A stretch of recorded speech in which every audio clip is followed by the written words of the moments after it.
memberikan point of view baru kepada rekan-rekan dosen khususnya di USU maupun rekan-rekan mahasiswa, baik itu pasca sarjana maupun mahasiswa sarjana di Universitas Sumatera Utara untuk dapat meningkatkan kapasitas hasil penelitiannya dalam bentuk peningkatan hasil jumlah sitasi. Nah, tentunya hasil jumlah sitasi ini diupayakan adalah hasil jumlah sitasi dari artikel-artikel yang terindeks di jurnal-jurnal bereputasi.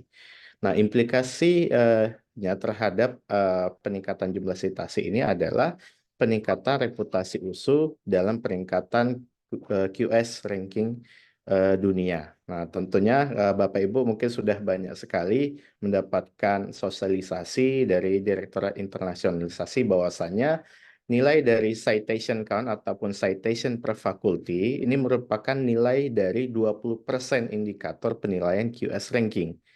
Nah, bagaimana Bapak Ibu bisa mendapatkan nilai citasi yang tinggi adalah dengan mempromosikan tentunya Bapak Ibu ya, mempromosikan artikel-artikel yang Bapak Ibu miliki dengan agar dapat disitasi oleh peneliti-peneliti dari luar. Nah, tentunya kita upayakan bahwasanya jumlah self-citation USU itu bisa diminimalisir, tetapi yang lebih ditingkatkan adalah non-self-citation-nya. Jadi Bapak Ibu, kalau bisa Bapak Ibu lihat melalui berbagai media Bapak Ibu ya, bahwasanya banyak sekali platform-platform yang dapat Bapak Ibu pergunakan.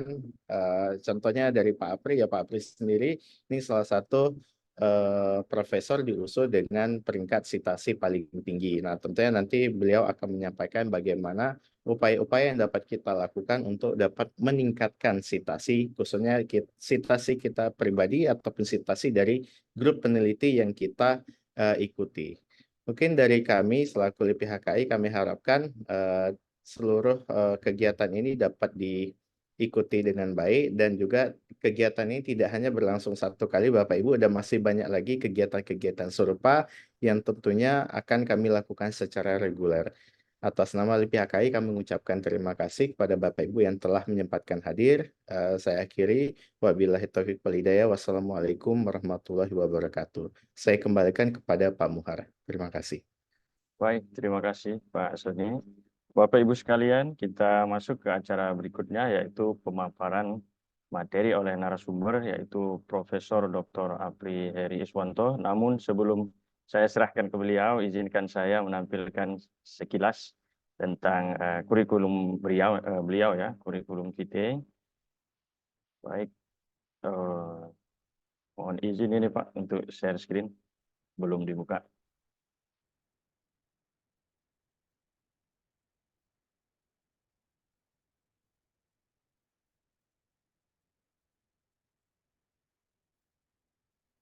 Baik, saya coba sekali lagi untuk share screen. Oke.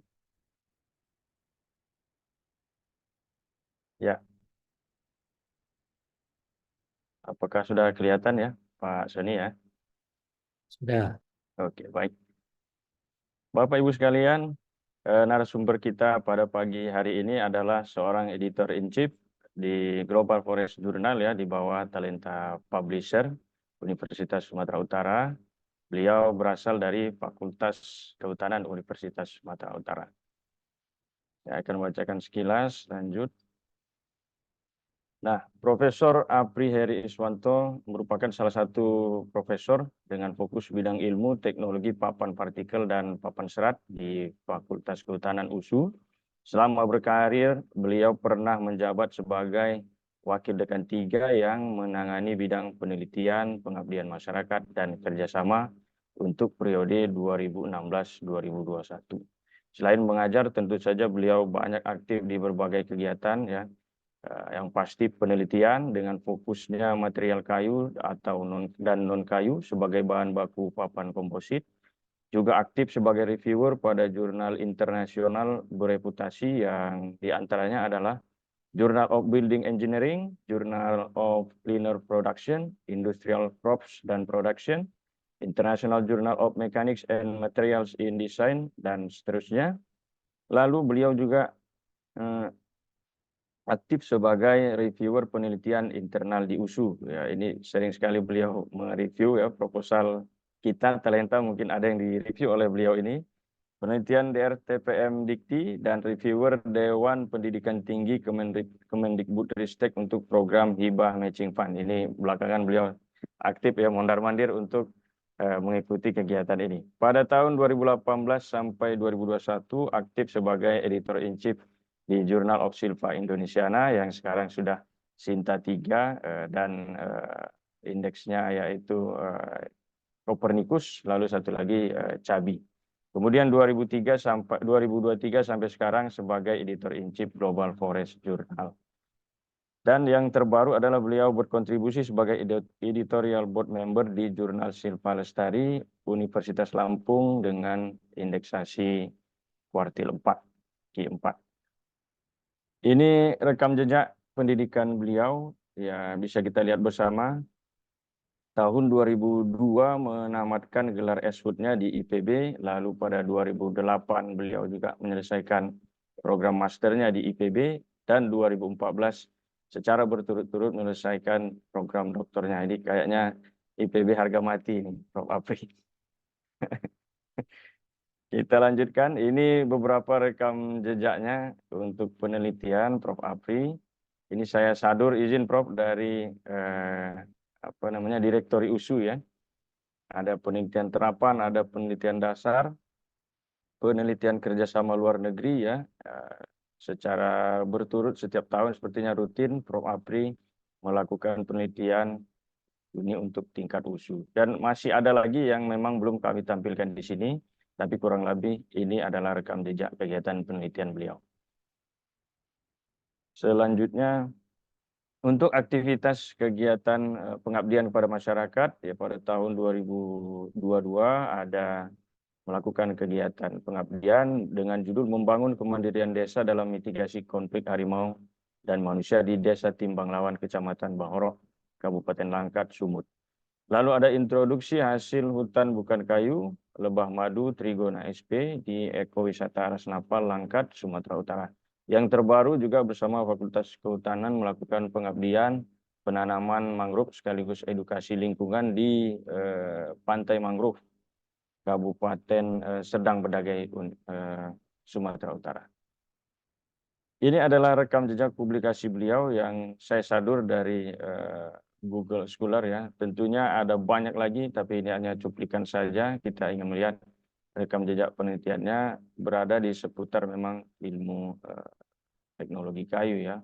Prof. Recent Development in Lignin and Tannin Based Non-Isocyanate Polyurethane Resin for Wood Adhesive. Jadi ada perekat kayu di sini, isocyanat ya, dan ada juga resin. Yang kedua ada recent progress in ultra raw formaldehyde emitting adhesive. Ya, perekat lagi saya pikir ya, sistem perekat dan seterusnya. Lanjut kita ke Sinta profil ya. Untuk profil Sinta beliau, Scopus H Index yang terdata di Sinta 18 poin ya, atau skornya 18, untuk WOS-nya 15 ya, luar biasa ya. WOS dan Scopus sepertinya kejar-kejaran. Lalu Google Scholar-nya sudah mencapai 24. Subjeknya adalah Forest Product dan Teknologi, Wood Science dan Biokomposit. Kita lanjutkan ke profil Scopus Prof. Apri. Ini sudah ada, maaf ini kok sepertinya terlempar ya. Maaf Pak Ahmad, ini host disable participant screen sharing, kayaknya ada yang terklik. Saya coba lagi share screen. Belum bisa, masih di disable.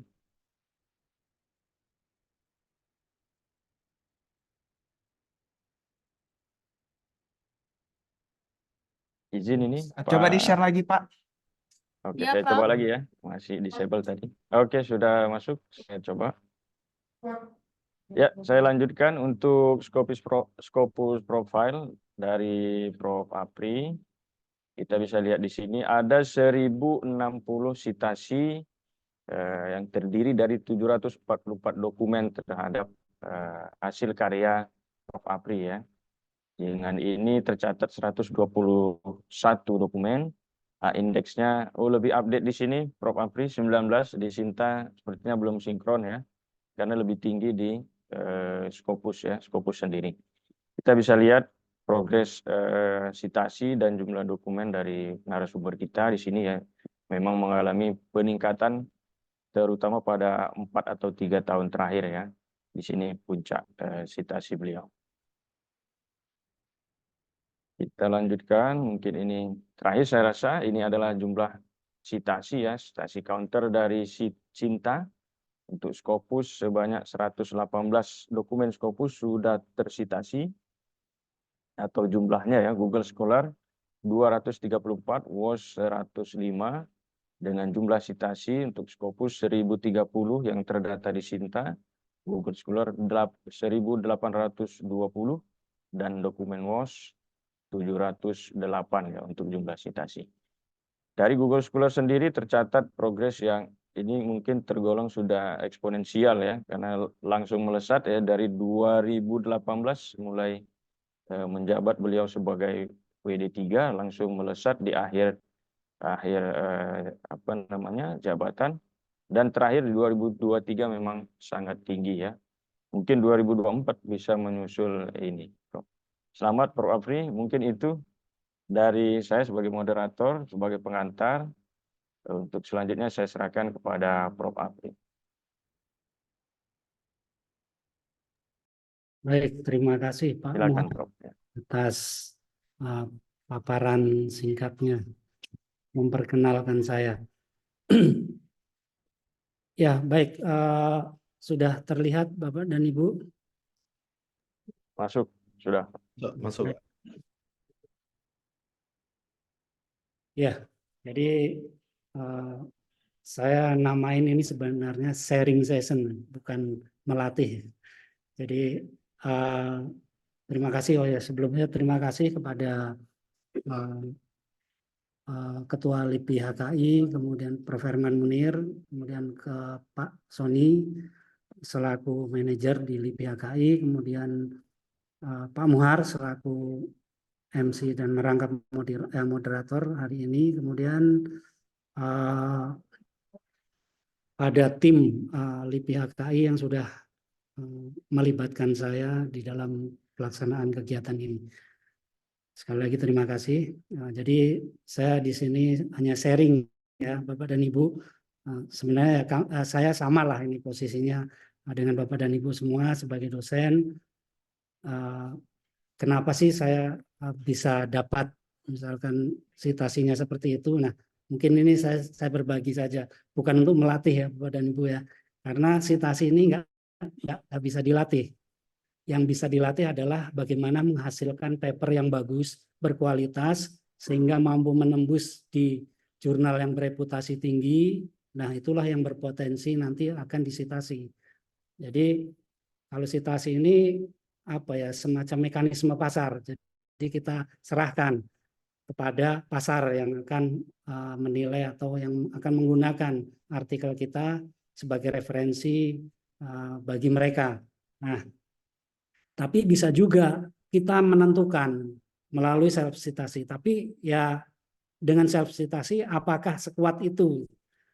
Artinya begini, self citasi itu kita mensitasi paper kita sendiri. Ya. Tapi apakah sekuat itu kita membuat artikel dalam 1 tahun sejumlah, kan biasanya jurnal itu dibatasi ya untuk self citasi. Kadang nggak membolehkan kalau kita mengambil citasi kita sendiri lebih dari 3 misalnya. Ya. Ataupun citasi yang penulis lain tapi yang ada nama kita misalkan di situ, itu dianggap masih self citasi. Nah, itu dibatasi. Artinya ketika kita misalkan hanya dibolehkan 3 untuk mendapatkan citasi 30, kita harus menerbitkan 10 artikel. Nah, kalau self citasi kan pasti nggak mungkin menghasilkan dalam jumlah yang banyak. Ya, salah satu solusinya apa ya? Nanti kita akan lihat ya melalui kolaborasi. Kebetulan kenapa sih saya bisa meningkat seperti itu? Nah, itu diawali dulu saya waktu jadi WD3 juga nih, sama cerita. Jadi diawali saat WD3 saya membina kolaborasi. Jadi selama satu periode tadi 4 tahun saya bina kolaborasi dengan beberapa partner, baik itu partner riset ataupun partner publikasi. Nah, sekarang sudah bisa saya nikmati dalam kurun waktu ya hampir ya lebih dari 5 tahun lah. Sudah mau mendekati 5 tahun lah, karena periode ini kan sudah mau udah masuk di tahun ketiga. Baik, sebenarnya apa sih itu sitasi? Jadi menurut Kamus Besar Bahasa Indonesia, sitasi itu apa namanya, kutipan ya, atau merupakan kegiatan pengambil alihan satu kalimat atau lebih dari karya tulisan lain untuk tujuan ilustrasi atau memperkokoh argumen dalam tulisan kita. Jadi kita mensitasi itu tujuannya ya tadi untuk mensupport apa yang tulisan yang ada kita buat. Jadi dalam paper yang akan kita terbitkan di suatu jurnal. Jadi untuk mendukung itu. Itu secara definisinya. Nah, kemudian sitasi ini menjadi penting sebagai bukti produktivitas penelitian, pengakuan atas kualitas riset, bukti dampak hasil riset, dan meningkatkan citra institusi. Tadi sudah disebutkan oleh Pak Sony bahwasanya di dalam pemeringkatan QS ranking ini apa namanya, sitasi per fakultinya itu 20% menyumbangkan poin di dalam pemeringkatan tersebut. Jadi selain itu ya tadi fungsinya bisa menjadi portofolio bagi kita, bagi pemiliknya. Ya, tadi yang sudah disampaikan Pak Muhar, highlight tentang di kurikulum PT saya. Jadi itu jadi portofolio. Karena begini Bapak dan Ibu, jadi orang luar itu menilai kepakaran seseorang itu dari portofolio ini, dari ya mungkin dari Scopusnya lah dilihat lah. Menilai keahlian, oh ini expert seseorang di bidang apa, mereka tinggal melihat portofolio mungkin dari Scopusnya, apa dari akun Scopusnya dan lain sebagainya, atau Google Scholar-nya mungkin.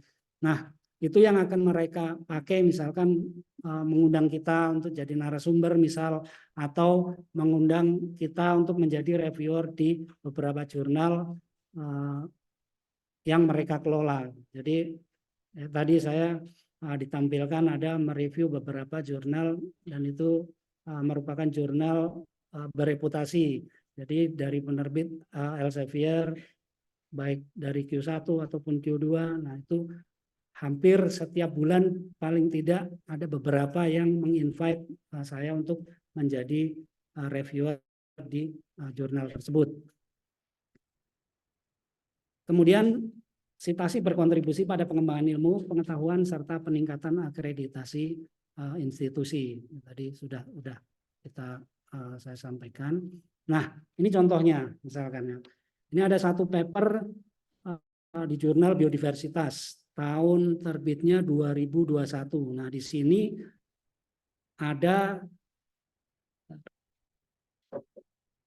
ada sitasi atas nama Iswanto et al. 2019. Ini saya lakukan self sitasi ya. Ini buat contoh. Nah, di sini terlihat. Jadi di referensinya itu Iswanto 2019 itu artikel ini. Artikel yang berjudul Variation in Chemical Constituent of Sterile Sumatran Wood Growing. Nah, ini ketika nanti jurnalnya terbit dan masuk di dalam apa namanya, author preview penulisnya, maka sitasi ini akan terhitung, akan tercatat di jurnal tersebut. Jadi akan tercatat di jurnal di akun Scopus kita, Jadi artinya bahwasanya paper ini sudah disitasi oleh satu artikel terbitan di volume 22 nomor 6 tahun 2021 di jurnal biodiversitas. Kemudian misalkan nanti ada lagi yang mensitasi lagi artikel ini yang di reference ini di jurnal terbitan lainnya lagi yang Scopus misalkan. Nah, makanya tadi Pak Sony sampaikan bahwasanya fokusnya adalah kita di Scopus ya. karena itu yang terhitung nanti QS. Kalau Google Scholar kan bisa aja buku yang enggak Scopus, artikel-artikel yang tidak Scopus, selama dia masuk di Google Scholar itu menjadi bagian indexing di Google Scholar. Yang Scopus pun bisa masuk di Google Scholar juga, tapi fokus penilaian lembaga pengindeks lembaga pemeringkatan itu di Scopus. Nah, misalkan di nanti artikel kedua, misalkan ada penulis yang dia mensitasi artikel ini lagi. Nah, nanti akan muncul lagi di Scopus, nambah yang tadinya 1 menjadi 2 dan seterusnya sampai berapa artikel ke depannya. Nah, di mana sih kita bisa melihat jumlah citasi kita? Jadi ada beberapa akun ya, ada beberapa akun itu kita bisa melihat citasi kita. Ini yang pertama di Sinta kita bisa melihat ya, bahwasanya misalkan di artikel Q2 misalkan. Ini judul artikelnya, kemudian kita penulisnya baik sebagai penulis utama ataupun sebagai anggota, ya, baik korespondensi autor atau sebagai koautor biasa. Nah, ini nanti akan terlihat jumlah citasinya. Nah, kalau pada Sinta ini nggak bisa kita klik, tapi kalau pada Scopus nanti itu bisa kita klik. Jadi artikel apa saja yang mensitasi paper tersebut. Nah, kemudian yang kedua di Google Scholar. Di Google Scholar. Nah, di Google Scholar ini berbeda karena Google Scholar ini mengutip yang di luar Scopus juga. Kalau pada Scopus ini masih sekitar 80-an, 81 atau berapa lah. Nah, ini di Google Scholar sudah 100 kutipan. Artinya ada beberapa artikel yang bukan Scopus ini mensitasi artikel ini. Nah, ini di Google Scholar, kemudian, nah ini di Scopus. Nah, di Scopus. Jadi nanti, nah, yang ini. Nah, ini kalau di Scopus, ini bisa kita klik.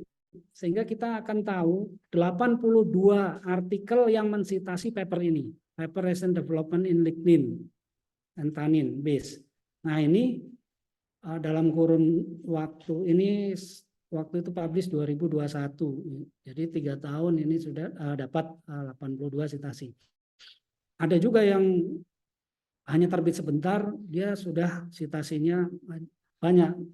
Kok bisa? Nanti saya coba jelaskan kenapa kok bisa seperti itu. Nah, kemudian, nah ini kalau di akun Scopus kita bisa buka, nanti ada grafik. Nah, grafik ini menunjukkan yang bar chart-nya ini menunjukkan jumlah dokumennya di setiap tahunnya. Kemudian yang garis hitam ini, yang titik-titik hitam ini menunjukkan jumlah citasinya. Jadi pada tahun 2023 saya mendapatkan citasi sebanyak 440. Ya, 440 di tahun 2023. Nah, di tahun 2024 ini saya sudah dapat 119. Saya belum cek lagi apakah sudah naik jumlah ini. Dan ini nanti sampai akhir tahun akan bisa kita lihat. Kalau semakin banyak artikel kita disitasi, ini akan semakin naik terus. Ini sampai Maret ini sudah sampai 119 dokumen. Nah di akun Scopus juga bisa tampil seperti ini di akun kita. Kalau kita punya bisa buka loginnya ya. Tapi ya tadi ya semua bisa bisa buka login ini karena ini modelnya berlangganan ya. Kebetulan kenapa saya bisa? Nah, saya mereview di jurnal Elsevier. Mereview di jurnal Elsevier itu setiap kali mereview satu artikel saya dapat bonus untuk mengakses akun Scopus saya. Jadi saya bisa login itu selama 30 hari. Jadi saat ini saya sudah, waktu itu saya pernah dapat sekitar 1 tahun lah. Karena ya tadi 30 hari terakumulasi jumlah yang saya review. Jadi setiap mereview satu artikel di Elsevier, kita akan dapat reward selama 30 hari bisa mengakses free Scopus kita. Jadi bisa membuka ini, bisa melihat seberapa sih ininya. Nah, apa sih efek dari citasi itu? Yang paling jelas yang pertama efek dari citasi adalah dia akan meningkatkan H-index. Jadi gunanya untuk apa H-index ini ya? Beberapa nanti kita sampaikan. Ya salah satunya inilah sebagai syarat ya, untuk memenuhi persyaratan di dalam kita mengajukan proposal. Kalau dulu kan seperti itu ya. H-index 5 yang untuk di atas 5 yang untuk science ya. Kalau yang humaniora mungkin 3 misalkan, di atas 3 misalkan. Nah, sekarang yang dipersyaratkan kalau di DRTPM Sinta ya, Sinta score all. Jadi nggak Scopus lagi, tapi di penelitian talenta masih ada nih syarat Scopus, terutama untuk beberapa hibah penelitian yang skema dari talenta. Nah, kemudian ini yang pertama ya, efek secara tidak langsung itu akan meningkatkan H-index dari seseorang.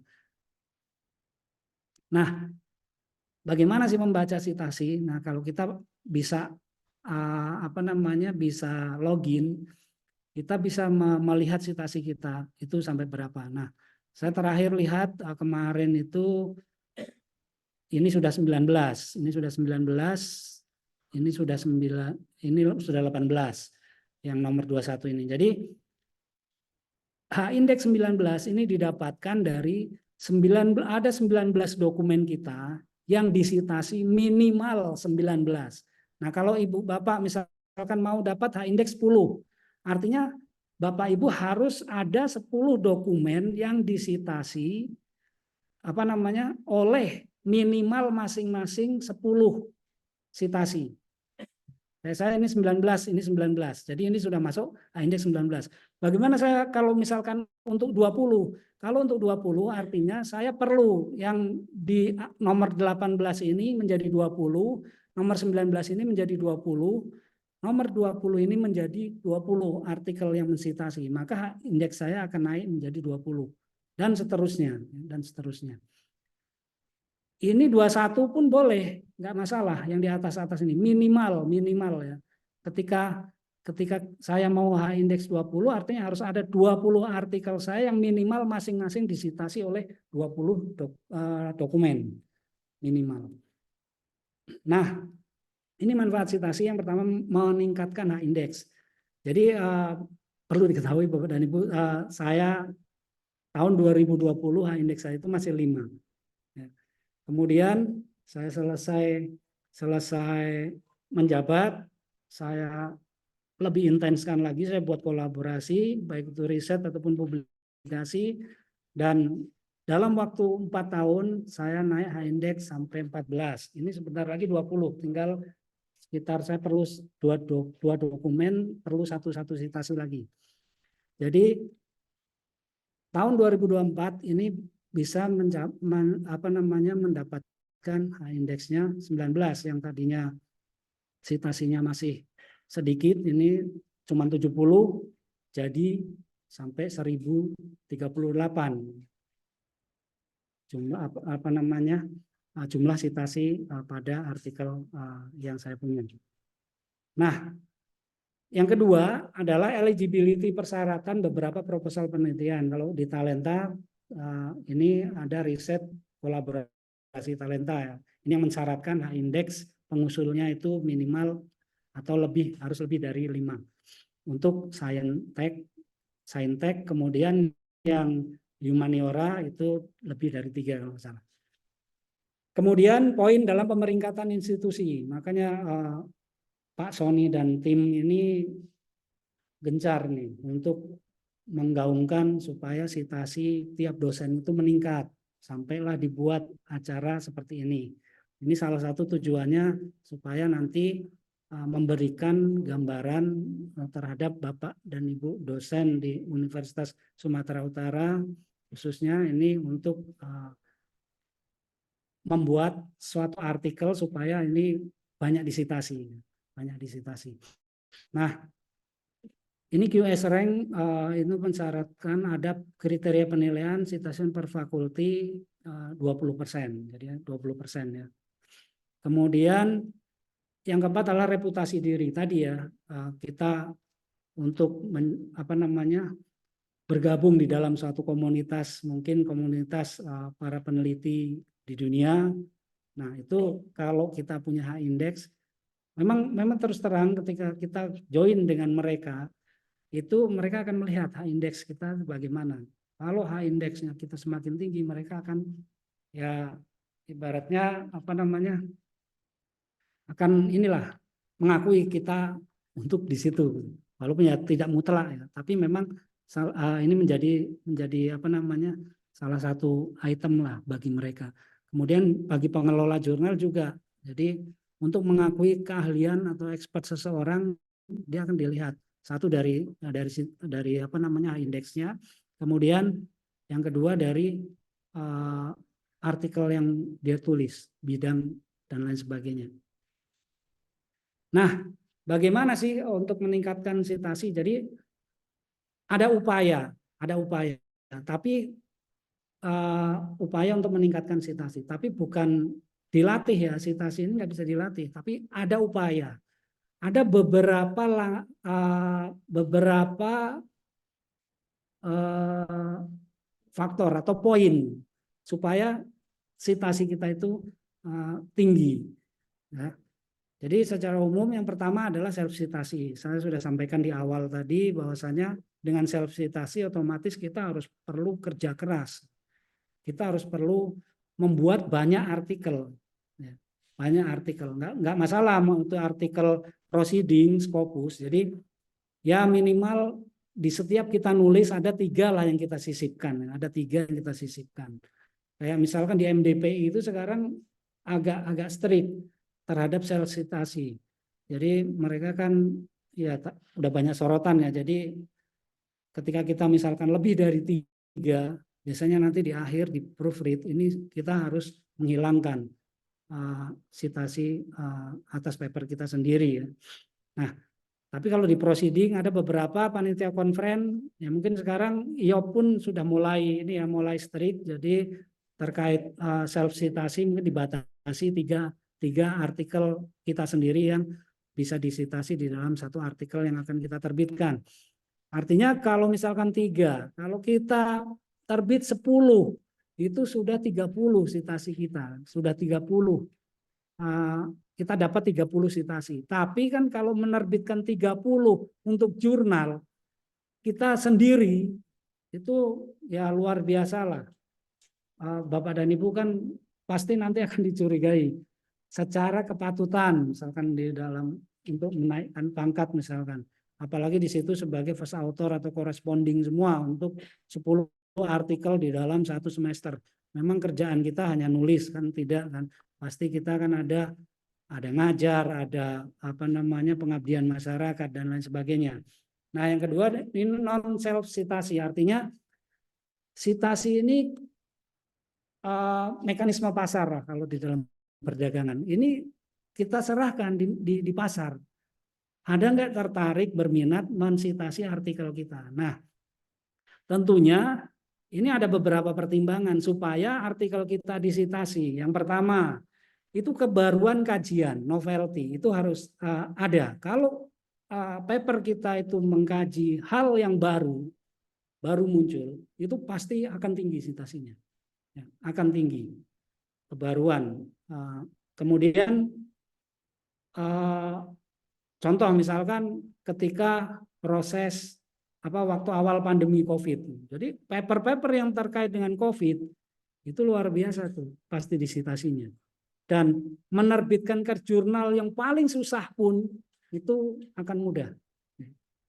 Kalau memang memiliki keterbaruan yang sangat tinggi. Kemudian atau mencari topik penelitian yang menarik dan mutakhir.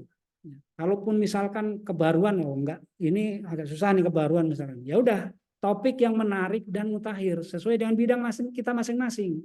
Ya, sesuai dengan bidang kita masing-masing. Jadi yang mutakhir itu tadi, contohnya misalkan eranya apa. Jadi kita mengikuti era itu. Ya sesuai dengan bidang kita lah ya. Jangan kita misalkan orang teknologi kayu misalkan, tiba-tiba saya menerbitkan artikel tentang COVID kan nggak mungkin. Mungkin kalau teman-teman yang di ya bisa juga di teknologi hasil hutan, dia misalkan obat, tanaman obat ya, yang bergerak di tanaman obat hasil hutan bukan kayu, misalkan ini bisa berpotensi untuk mengobati COVID waktu awal-awal pandemi. Itu luar biasa pasti nanti ininya. Kemudian yang kedua kolaborasi. Nah ini yang saya lakukan ya. Ini yang saya lakukan. Saya punya tim sekarang, punya tim beberapa partner baik di dalam negeri ataupun di luar negeri. Ini yang memang gila menulis. Jadi kolaborasi pun bukan hanya sekadar kolaborasi ya Bapak dan Ibu. Artinya gini, partner kita itu cari yang memang rajin dia menulis. Jangan kolaborator kita itu banyak memang. Ada dari BRIN, ada dari berbagai universitas di luar negeri. Tapi mereka pasif. Artinya ya nggak mau menulis. Ya, nggak mau menulis. Nah itu nggak akan terjadi juga. Kenaikan signifikan nanti sitasi itu nggak akan terjadi. Cari anak-anak muda yang memang dia gila menulis. Nah itu yang saya lakukan. Jadi saya join dengan peneliti BRIN dan ternyata 2 partner saya dari BRIN ini mereka memang periset terbaik. Jadi kalau enggak yang satu ini, satunya lagi. Jadi setiap tahun bergantian mereka menjadi periset terbaik. Periset terbaik, kemudian paten juga terbanyak mereka. Nah, 2 orang itu aja bersaing. Jadi di 3 besar, itu. Nah itu alhamdulillah jadi partner saya. Akhirnya dari situ ya kita melakukan riset bareng. Jadi mereka cari dana, saya cari dana, kita joinkan risetnya. Karena mereka alat-alat lengkap di mereka, saya kirim mahasiswa saya untuk melakukan kajian di sana. Jadi untuk skripsinya. Dan akhirnya ya beberapa artikel bisa terbit dari situ. Kemudian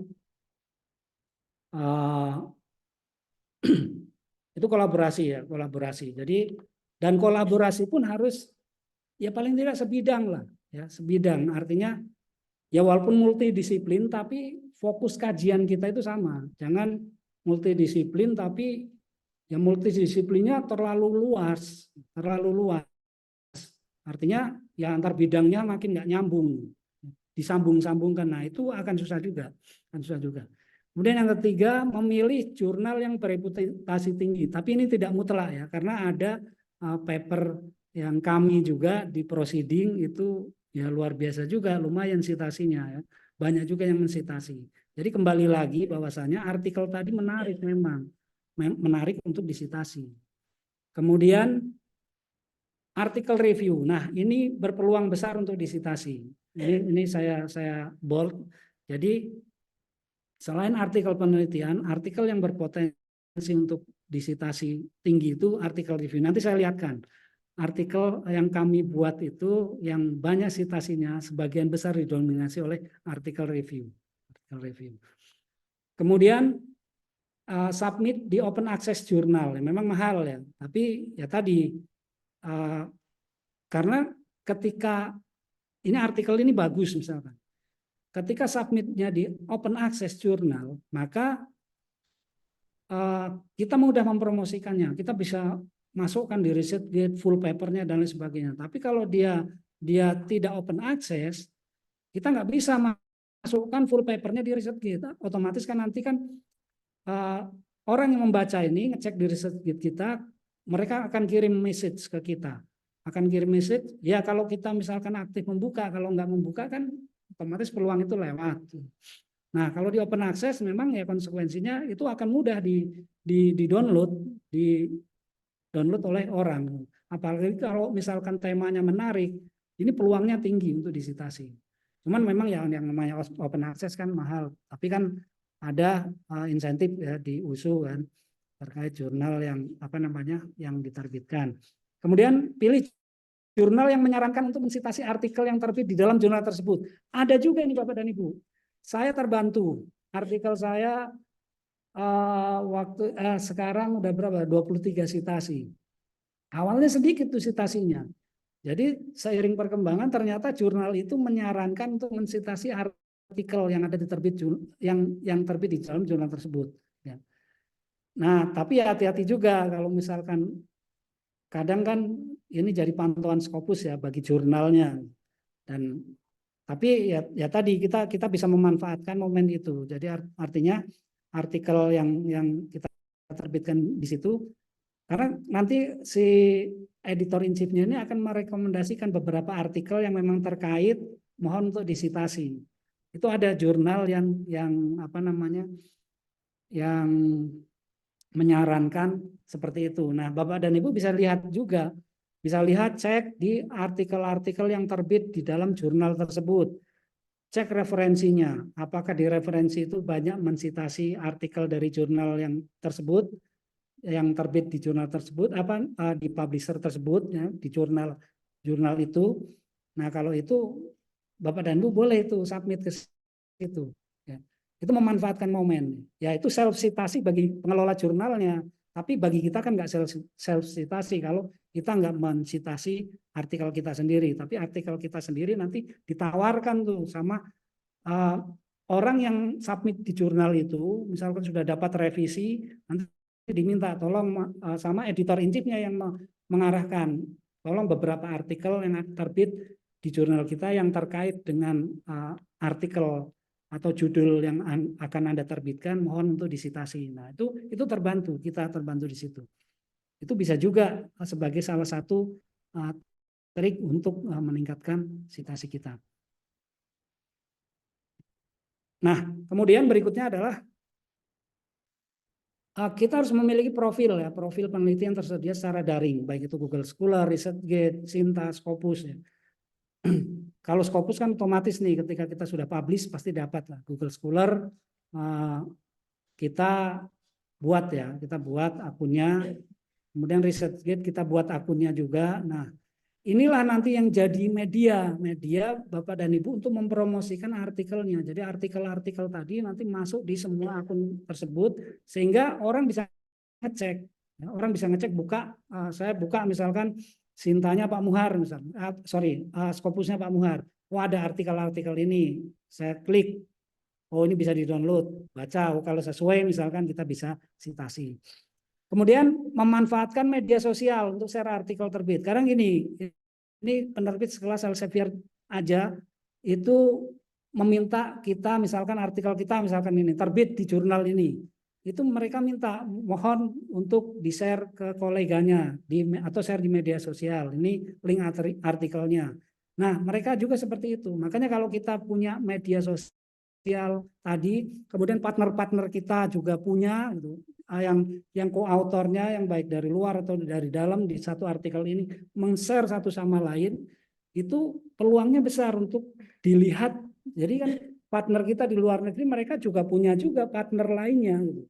Artinya punya grup ya, punya grup, saya punya grup, kemudian partner saya juga punya grup dengan yang lain. Artinya ini akan ya seperti MLM, jadi akan berantai. Orang tahu, oh ya, kalau di situ ada nama kawannya, oh ya, berarti ya mereka yakin dengan artikel itu, sehingga ketika akan mensitasi, ketika mereka buat paper yang temanya sama, mereka tidak ragu lagi untuk mensitasi itu. Ya. Kemudian memanfaatkan kata kunci dengan baik, artinya kita dalam membuat papernya itu buatlah kata kunci yang nanti ketika orang ngetik misalkan adhesif, muncul paper kita itu di atas. Nah, itulah yang akan cepat kebuka, ke download. Jadi nanti akan berpeluang besar, ya memang ini tidak mutlak ya semuanya ya, tapi peluang besar untuk disitasi. Nah, kita lihat impact terkait citasi tadi ya. Terkait citasi ini, kalau kita lihat artikel review nih, ini dalam kurun sampai 6 tahun dia mencapai peaknya, puncaknya. Artinya 6 tahun setelah publikasi ini masih berpeluang tingkat citasinya masih tinggi nih. Laju atau rate citasinya masih tinggi kalau artikel review.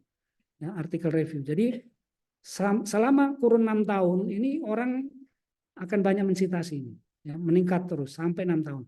Tapi kalau misalkan full paper, artikel riset, ini hanya di 2 tahun atau letter itu short paper lah. Jadi maksimal 750 atau 700-an lah, 700-an kata. Nanti ada ini terkait ini nih, letters. Jadi dia panjang artikelnya itu hanya 750 kata, kemudian referensi maksimumnya 10, kemudian ada 2 tabel atau figur. Nah, ini model mirip-mirip kayak apa ya, extended abstract kali ya. Extended abstract. Nah, kita bisa lihat ya. Jadi setelah ini mungkin 3 tahun lah, setelah 3 tahun ini akan turun.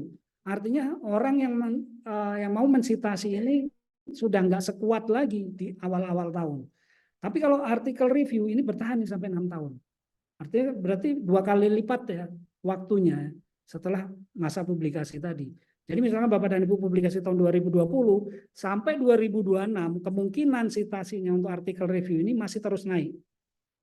Nanti habis itu baru dia akan turun. Nah, ini yang saya tunjukkan tadi, beberapa artikel yang citasinya tinggi yang kami buat rata-rata adalah review. Ini 82 citasi. Ya. Ini di jurnal Scopus Q2 impact faktornya ini 2,7. Ini Scopus Q2 impact faktornya ini. Nah, selain tadi ya jurnal bereputasi tinggi, walaupun itu tidak mutlak, ada juga yang kami di jurnal Q1 nggak banyak juga disitasi, belum banyak. Itu ada juga. Jadi tergantung paper kita. Ya. Ini review juga, ini review juga, ini review juga, ini review juga. Hampir semua, sebagian besar itu adalah review. Hampir sebagian besar adalah review. Nah, ini review juga. Ya ada beberapa yang memang artikel research.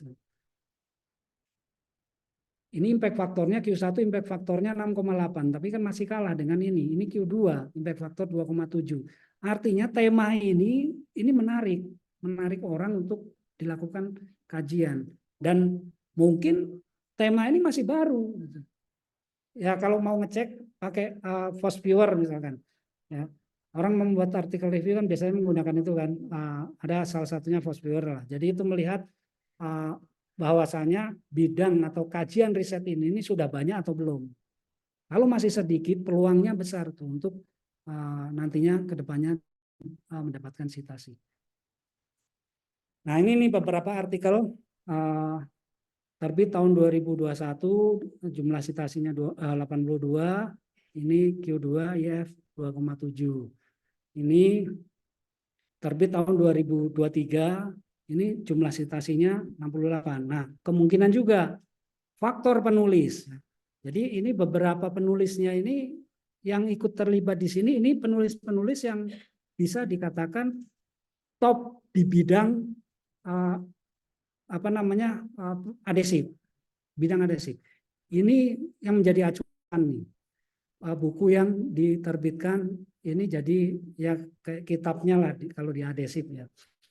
Jadi keterlibatan penulis top. Apakah ini semua awalnya kenal saya? Enggak, Bapak dan Ibu. Jadi saya ini adalah penulis-penulis asing ini partnernya teman saya. Jadi kita dikenalkannya itu di dalam ya grup tadi. Kita masuk di dalam grup, ada grup WA-nya, kita masuk, disitulah kita berkomunikasi dan kita kenalnya dari nulis. Nah karena ini sudah kenal saya, akhirnya ketika dia buat paper, ya saya diajak masukkan. Nanti dia buat draftnya, baru nanti di-share, kita mengkomeni apa yang bisa ditambahkan dan lain sebagainya. Seperti itu. Jadi ya saya udah nggak totalitas 100% saya sebagai penulis pertama karena tadi ya terkait kepatutan dan lain sebagainya. Makanya kami ini sekarang sedang membuat satu artikel review. Jadi kita sedang menyelesaikan itu untuk disubmit di salah satu jurnal. Nah seperti itu model kolaborasinya. Jadi artinya orang-orang ini penulis semua nih, penulis semua. Ya. Bukan ya, mohon maaf gini, terkadang kan kita kolaborasi dengan pejabat misalkan. Nah, kalau pejabat kan pasti nggak akan fokus di dalam paper ini kan, menulis dan lain sebagainya. Walaupun itu orang luar negeri, misalnya dia punya posisi jabatan, entah itu dekan, entah itu rektor, kan mereka nggak akan fokus ke situ. Tapi ya kita cari peneliti aktif. Ya bisa aja begini modelnya. Kita browsing bidang ilmu kita apa. Cari misalkan artikel yang memang si penulis bagus, kita tahu misalkan. Bisa aja kita buat email. Ya kita menawarkan diri lah misalkan. Saya ada riset terkait ini yang mirip dengan ini Anda misalkan. Ya kita tawarkan aja, mau nggak join misalkan. Join di paper yang saya tulis. Ya sama, saya juga gitu. Saya punya artikel. Saya lemparkan misalkan ke profesor. Ya contoh kemarin udah terbit di Korea misalkan. Ya mereka akan respon, oh ya menarik juga lah, bolehlah saya gabung. Nah udah full artikelnya kita kirim ke dia. Nanti dia akan improve tuh. Dia akan berikan input entah itu data-data pembahasan atau penulisannya, ataupun bahkan mereka bisa tuh menambahkan data-data yang ada di mereka. Kayak paper saya waktu itu kan dengan Polandia. Jadi mereka tambahkan itu. Jadi untuk komparasi, jadi riset di Indonesia dengan di Polandia misalkan. Ya kami belum pernah jumpa. Ada beberapa yang sudah kita sudah jumpa, ada beberapa. Tapi ya sebagian besar kita nggak jumpa. Jumpanya di media dunia maya. Jadi di Facebook kita komen-komenan, di grup WA secara langsung orang ini. Jadi seperti itu. Kemudian ini, nah. Jadi berikutnya sumber naskah publikasi dosen itu apa? Yang pertama adalah hasil hibah penelitian atau penelitian mandiri pun bisa. Yang penelitian yang dilakukan oleh mahasiswa misalkan. Kita kasih ide misalkan. Atau mandiri kita sendiri. Karena untuk memenuhi BKD misalkan. Saya nggak dapat, misalkan kita nggak dapat dana penelitian. Kita bisa melakukan penelitian mandiri. Artinya, tapi gini, ketika ini yang kedua adalah naskah dari hasil pembimbingan, baik itu disertasi, tesis, dan skripsi. Nah ini memiliki kekuatan ketika untuk dipublikasi. Disertasi itu secara teoritisnya itu lebih kuat ya, peluangnya untuk publikasi ke jurnal yang bereputasi tinggi. Kemudian tesis dan terakhir skripsi. Tapi belum tentu juga kalau misalkan kita tidak arahkan mahasiswa kita lepaskan saja, kita tidak bantu desain penelitiannya, kita tidak cek dan lain-lain, ya selevel disertasi pun nggak bisa diterbitkan di jurnal yang bereputasi. Bahkan skripsi pun bisa. Beberapa skripsi yang mahasiswa saya lakukan, ya bisa terbit di Q1, bisa terbit di Q2, bisa terbit di Q3. Jadi tergantung kita mengarahkannya, target kita apa. Jadi ya mahasiswanya itu harus menyesuaikan ke kita akhirnya. Perlu analisis ini, kebetulan karena dari hibah kan, ya saya biayai mahasiswa ini. Nah untuk ke situ itu kan diperlukan persiapan manuskrip ya yang baik. Artinya untuk artikel penelitian ini dimulai dengan penelitian yang baik supaya menghasilkan data yang baik ya, untuk mendapatkan, kita bisa menembus ke jurnal yang kita inginkan. Jadi desain penelitian dengan baik untuk mendapatkan kebaruan risetnya. Kebaruan bukan berarti harus ide yang baru ya, sesuatu yang benar-benar baru. Kalau bisa seperti itu lebih bagus. Tapi bisa aja dari ide yang sudah ada kita modifikasi. Kita modifikasi sehingga ini loh yang menjadi pembeda. Nah, salah satu trik kita di dalam menulis jurnal itu Bapak dan Ibu harus state secara eksplisit, bukan implisit lagi tapi eksplisit. Jadi harus ada tertulis di situ bahwasanya novelty penelitian atau paper ini apa. Nah, kalau novelty-nya nggak dituliskan, biasanya ada beberapa jurnal memang strict. Dia akan lihat, oh ini nggak ada novelty-nya. Industrial crop itu seperti itu. Ini nggak ada novelty-nya, udah mereka akan reject, akan tolak. Ya. Kita harus tuliskan. Kemudian analisis data, sesuaikan dengan standar paper jurnal yang akan kita tuju. Artinya gini, semakin tinggi jurnalnya, Q-nya misalkan Q1 misalkan, itu perlu analisis data yang ya agak lebih canggih. Tidak mungkin analisis secara fisik saja bisa menembus itu. Ya akan berat. Mungkin yang major revision kita perbaiki, akhirnya jadi reject. Terakhir. Seperti itu.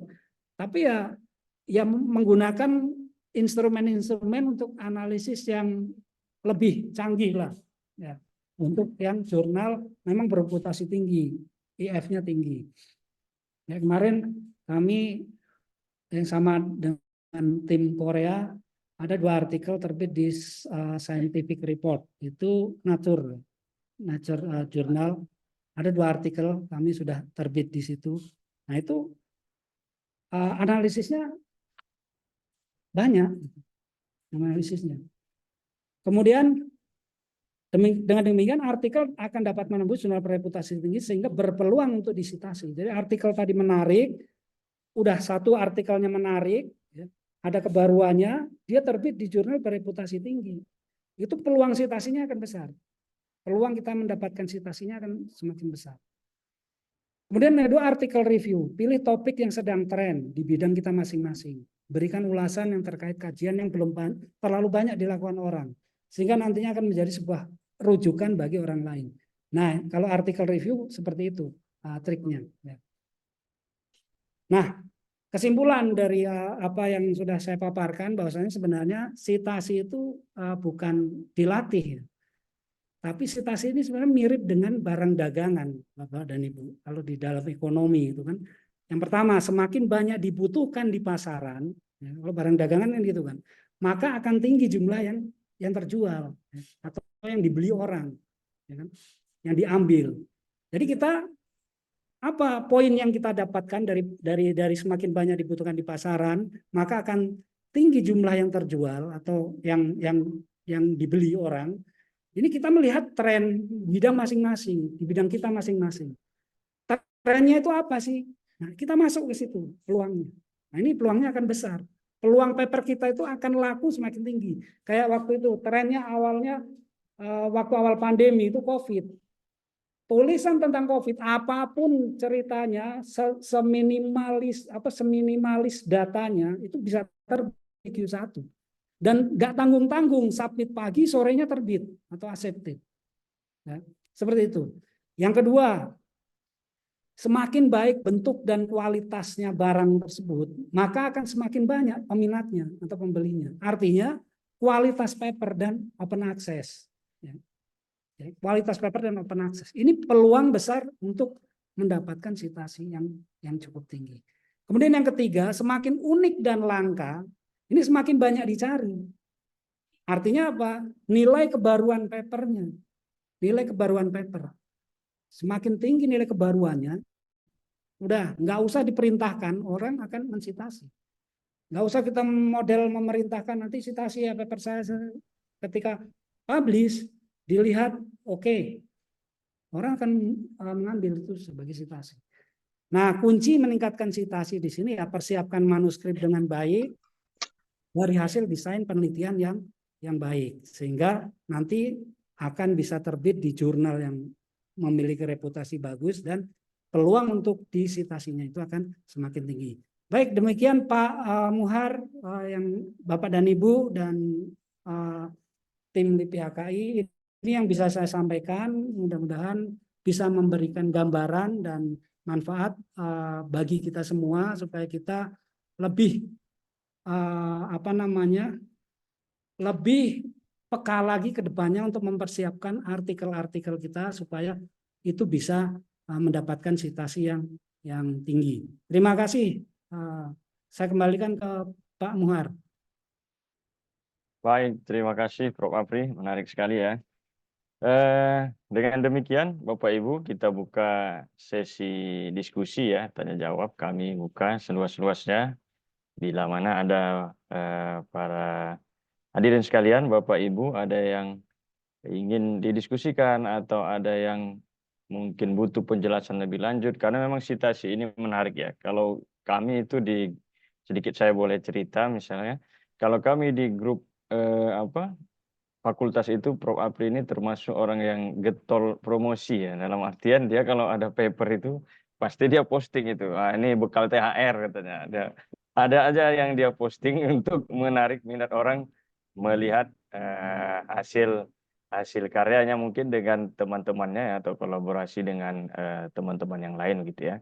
Sehingga kami jadi sedikit banyaknya itu terpacu gitu ya. Apalagi kadang-kadang ya, posting tentang jumlah-jumlah sitasi ya. Sehingga berbagai cara memang kami sendiri pun di pengelola jurnal juga mencari cara gitu gimana supaya jurnal di fakultas ini mau disitasi atau bisa disitasi oleh orang banyak. Bahkan sampai ke mahasiswa juga tolong disitasi, tolong sitasi. Mungkin seperti itu ya upaya-upaya untuk mensitasi. Tapi memang tips-tips yang lebih powerful sepertinya sudah disampaikan oleh Prof. Apri.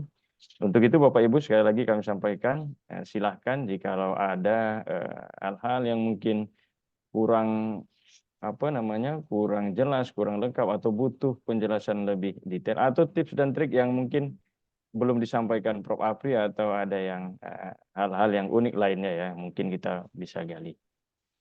Demikian Bapak Ibu boleh secara langsung ataupun misalnya dalam perjalanan boleh mengetikkan Ya, atau izin bertanya Pak Moderator. baik Ibu Surya. Boleh yang Ya, langsung kami utamakan dulu yang langsung ya mungkin Ibu di perjalanan. Silakan Ibu. ya saya nggak nyetir saya. Oh, nggak Eh, nyetir. ya, Oke. aman, insya Allah. Gini Pak Moderator, saya mau bertanya tentang ini. Misalnya sitasinya itu banyak, itu kegunaannya untuk apa itu Pak Moderator? Untuk Bapak Oke. narasumber. Nah, sitasinya banyak luar biasa seperti tadi. Kemudian saya kan ada penelitian jurnal. Apakah misalnya teman saya yang disitasi, jurnal kami sama ya karena kami ada 3 orang. Apakah teman saya yang disitasi akan otomatis saya juga dapat sitasi tersebut? Karena Oke, kami baik. kan sama jurnalnya. Ya, mungkin papernya sama ya, Bu ya, Iya, maksudnya ya. iya, iya. Paper sama. Artikelnya Oke, baik. sama, Pak. Apakah saya juga dapat ketika kita mengisi BKD? Kalau sudah teman kita ngisi kan kita otomatis nampak terus karena kita bertim itu. Baik, baik, baik. Terima kasih Iya, Bu iya. Surya. Mungkin Iya, perlu terima saya kasih Pak. sedikit Itu aja ini ya cukup. Ya. ke Pak Apri ya. Atau Pak Apri sudah dapat poinnya? Mungkin Ya, yang boleh. pertama dampak realnya ya, dampak real atau ya yang langsung mungkin bisa dirasakan ya ketika sitasi meningkat. Lalu yang kedua juga ketika ada nama di paper teman gitu, nama kita, apakah kita juga dapat sitasi ya? Mungkin itu Prof. Butuh penjelasan lebih detail. Ya, terima Silakan kasih. Prof. Terima kasih Bu Surya. Jadi yang pertama kegunaan sitasi tadi sudah saya paparkan, mungkin Ibu telah join atau enggak buka. Jadi yang Baru selesai ngajar, Prof. ya Bu. Jadi yang pertama adalah buat kita sendiri ya. Kita sendiri kita bisa meningkatkan H indeks kita sehingga kita nantinya mampu ntar saya bukakan aja ininya.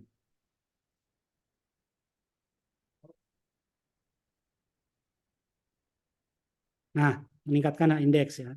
Kemudian eligibilitas persyaratan beberapa proposal penelitian. Jadi ketika misalkan Ibu mau mengajukan riset kolaborasi talenta misalkan, kolaborasi dengan dalam negeri ataupun dengan PTNBH ataupun dengan luar negeri misalkan, itu ada persyaratan H indeks minimum. Nah, Ibu nggak akan capai itu H indeks itu kalau paper yang Ibu buat itu tidak disitasi orang. Jadi H indeksnya nggak akan naik. Jadi artinya itu tadi ya, nggak bisa dapat itu. Kemudian poin dalam pemeringkatan institusi, artinya USU punya kepentingan di sini Bapak dan Ibu atau Ibu ya, USU punya kepentingan bahwasanya terhadap jumlah sitasi artikel dari setiap dosen. USU punya kepentingan itu. Kalau misalkan jumlah sitasinya, ini yang masih menjadi masalah kalau nggak salah ya, di poin pemeringkatan kita itu masih rendah di sini. Artinya ya tadi, artikel-artikel yang sudah kita hasilkan sebanyak apapun, kalau tidak disitasi, itu tidak akan mendapatkan poin di sini. Ya. Kemudian reputasi diri, tadi Ibu akan dinilai expert oleh orang luar. Ya. Itu dilihat dari tadi dari H-indeksnya, dari jumlah artikelnya, kemudian dari H-indeks kan otomatis terlink dengan citasinya, jumlah artikelnya, sehingga ketika oh Ibu ini expert bidang A misalkan, nah nanti ada pengelola jurnal yang bereputasi itu ngasih apa namanya, ngasih Bapak dan Ibu untuk mereview artikel. Nah, itu melihat database itu. Dan ini sebagai gambaran juga, bahwasannya ketika kita mereview artikel di jurnal citasi, USU itu memberikan insentif ke kita. Q1 jurnal yang kita review, satu artikel dikasih kalau nggak salah 1 juta. Ya, kita mereview itu. Ya. Kemudian nanti kita dapat mungkin dari jurnalnya dapat sertifikat, itu kita bisa pakai untuk ya bisa untuk BKD lah atau apalah ya. Kemudian itu satu ya, kita dapat finansial ibaratnya lah, ya walaupun 1 juta lah ya satu artikel. Kalau Bapak dan Ibu 1 bulan diminta mereview sampai 15 artikel, sudah sama itu Bu dengan tunjangan wakil dekan Bu. Jadi seperti itu. Itu satu ya, kita nggak melihat nilai materinya. Artinya di sini USU punya kepentingan nih. Termasuk tadi ya, itu kan sebagai dampak atas citasi kita tinggi, kita dipercaya untuk mereview artikel di jurnal yang bereputasi. Artinya USU memberikan insentif ke kita, artinya ada maksud di situ kan. Kenapa sih kok kita mereview artikel jurnal Q1 dikasih insentif? Supaya ya portofolio kita itu bagus. Ya, kita mau berupaya supaya portofolio kita itu bagus ya, tadi melalui paper-paper yang bagus sehingga disitasi otomatis H-index kita naik, kemudian orang luar menilai oh ya ini expert nih bagus, ini kita ambil kita tawarin untuk mereview artikel di jurnal kita misalnya. Nah seperti itu satu. Kemudian yang kedua terkait Ibu menulis nih punya paper kan, kemudian paper ada teman Ibu menulis dan nama Ibu ada di paper yang kawan Ibu tulis. Iya, kebetulan saya ketuanya, Prof. Ya. Ya. Jadi misalkan nanti paper itu disitasi oleh teman Ibu, tapi misalkan di jurnal Scopus. Misalkan tulisan Ibu disitasi oleh paper kawan Ibu yang di jurnal Scopus, ya Ibu dapat poin sitasi. Berarti sitasi Ibu nambah 1. Kemudian ada kawan Ibu membuat tulisan di mana di situ ada Ibu sebagai koautornya. Kemudian tulisan tadi disitasi orang, ya, disitasi orang lain yang terbit di artikel Scopus, misalkan yang di jurnal yang terindeks Scopus. Ibu tetap dapat poin lagi, walaupun Ibu sebagai koautornya di paper artikel temannya misalkan. Tapi itu paper Scopus disitasi oleh paper Scopus, maka nanti data di Scopus Ibu akan naik, dapat tambahan 1 citasi lagi. Seperti itu Bu. Jadi ya kayak berantai gitulah Bu, kayak berantai, kayak MLM lah. Iya MLM. Ya terima kasih Prof. Ya Bu, sama-sama Bu. Ya. Baik, Prof. Terima kasih juga kepada Bu Surya ya. Ini ada pertanyaan kedua, Prof. Tapi sebenarnya ini yang pertama ya. Saya coba tampilkan dari Prof. Erika Revida. Tadi pada saat presentasi sudah langsung ditanyakan ya di chat room. Dari FISIP, Ilmu Administrasi Negara. Jadi beliau menanyakan, Prof. Apri, bisakah artikel Scopus kita disitasi oleh artikel berbahasa Indonesia? Nah ini gimana, Prof? Silakan, Prof. Apri. Ya, baik Prof. Erika. Bisa, Prof. Bisa. Tapi gini, kalau disitasi oleh artikel berbahasa Indonesia, otomatis artikel berbahasa Indonesia ini kemungkinan dia bukan terindeks Scopus ya, misalkan, atau terindeks non Scopus lah, katakanlah. Itu boleh saja, silahkan, bisa. Dan itu nanti terdata di Google Scholar. Jadi nanti jumlah citasi di Google Scholar Prof. Erika, misalkan artikelnya itu disitasi oleh artikel yang bukan Scopus, ya, itu nanti akan naik, ya, akan naik. Misalkan artikel di jurnal di akun Scopus Prof. Erika nih, Prof. Erika ambil semuanya, misalnya ada 10 artikel yang diambil, dituliskan nanti di referensi buku, disitasi di Prof. nulis buku nih, misalnya buku yang diterbitkan dalam bahasa Indonesia yang tidak terindeks Scopus, ataupun di dalam bahasa Inggris yang tidak terindeks Scopus, itu nanti akan masuk jadi tambahan data citasi di Google Scholar, di Google Scholar. Jadi tetap terdata, cuman di Scopusnya nggak nambah, Scopusnya nggak nambah. Jadi kalau mau Scopusnya nambah ya berarti yang mensitasi harus artikel yang dari Scopus, gitu. Itu Pak Muhar. Baik, terima kasih Prof. Apri. Prof. Erika, apakah masih bersama dengan kita? Kira-kira ada ini, Prof? Ada lagi kira-kira yang mungkin ingin dikonfirmasi atau apa ya? Izin Pak Muhar. Oke, silakan Pak Tengku Irmansyah. Ya. Mohon maaf nih nggak buka kamera Udah ya. lama nggak ketemu dengan Pak Tengku. Ya. Lagi kondisi nggak fit ini, jadi nggak buka kamera, maaf ya. Oh iya Pak, mudah-mudahan segera Terima fit kasih kembali Pak ya. Muhar. Silakan, Assalamualaikum Pak. Prof. Apri. Ya, Nah, senang saya bisa dapat tambahan ilmu ini. Mau konfirmasi aja Prof. ya, Saya kan ini ada bimbingan ya. ya. Bimbingan itu kan sering saya arahkan ke memang penelitian saya. Artinya core-nya, katakanlah jenis tanamannya, saya di sorghum. Kemudian dalam penulisan skripsinya, saya selalu mengatakan rujuklah dari tulisan-tulisan saya, dari bimbingan-bimbingan saya yang ada memang di jurnal prodi ya, atau di jurnal-jurnal yang lain. Ya, selalu saya katakan itu di-download aja, walaupun nanti mungkin ada sebagian yang dipakai, ada yang tidak. Itu kira-kira bagaimana, Prof? Yang dipakai dimasukkan sebagai rujukan itu dianggap citasi, yang enggak dipakai enggak citasi. Terima kasih Prof. Assalamualaikum. Terima kasih Pak Irmansyah. Jadi ini hampir mirip dengan Prof. Erika tadi. Artinya gini, ketika misalkan artikel kita boleh kita sarankan ke bimbingan kita untuk mensitasi artikel-artikel yang sudah terbit, artikel kita ya. Silakan di-download misalkan di ini, boleh Pak Irmansyah. Jadi tapi ya tadi kalau terbitnya di skripsi, otomatis nanti citasi itu yang bertambah adalah di Google Scholar, di Google Scholar-nya, bukan Scopusnya. Scopusnya nggak akan nambah. Ya. Scopus akan nambah kalau misalkan disitasi ya minimal oleh conference yang terindeks Scopus. Ya. Jurnal yang terindeks Scopus. Book chapter yang terindeks Scopus. Baru nanti itu akan bertambah citasi kita di Scopus. Tapi kalau yang mensitasi itu misalkan skripsi, tesis, disertasi, itu akan bertambah citasi kita di Google Scholar.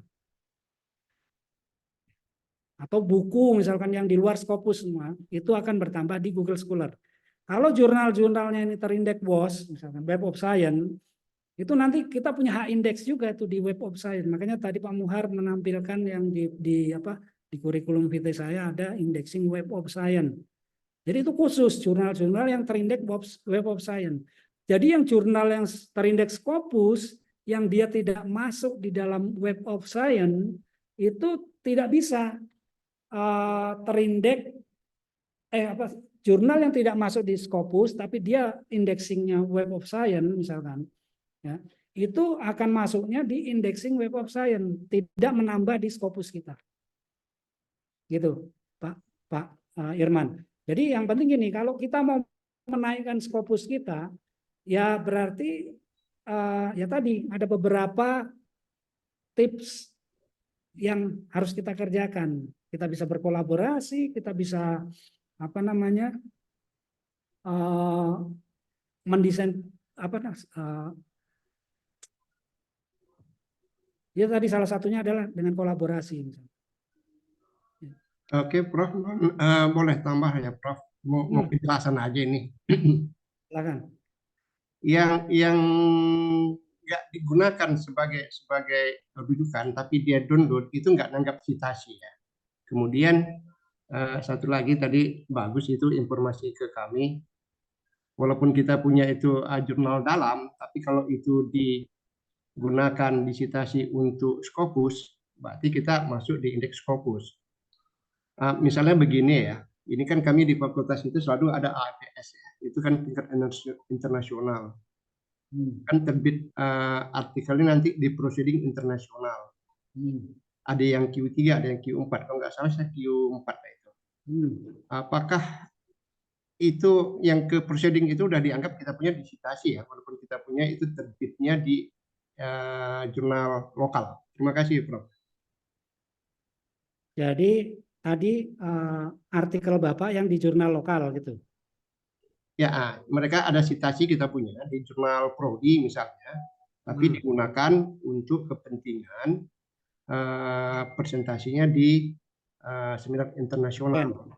Ya, Q4. misalkan Bapak punya artikel di jurnal lokal atau jurnal nasional ya, yang Oke, tidak Prof. Scopus, tidak Scopus. Iya. Artikel dari jurnal itu disitasi masuk ke artikel konferen IOP misalkan, Iya, Scopus. Prof. Nah ini nggak bisa juga Pak. Jadi kalau mau Scopus masuk di Scopus ya artinya yang Bapak citasi itu dari jurnal Scopus untuk jurnal yang bisa yang terindeks Scopus diterbitkannya. Jadi sama-sama Scopus Pak. Ya. Oh gitu ya.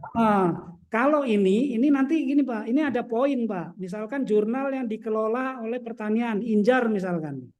Ini Injar. Paper Bapak yang terbit di Injar, kemudian Bapak citasi masuk di IOP.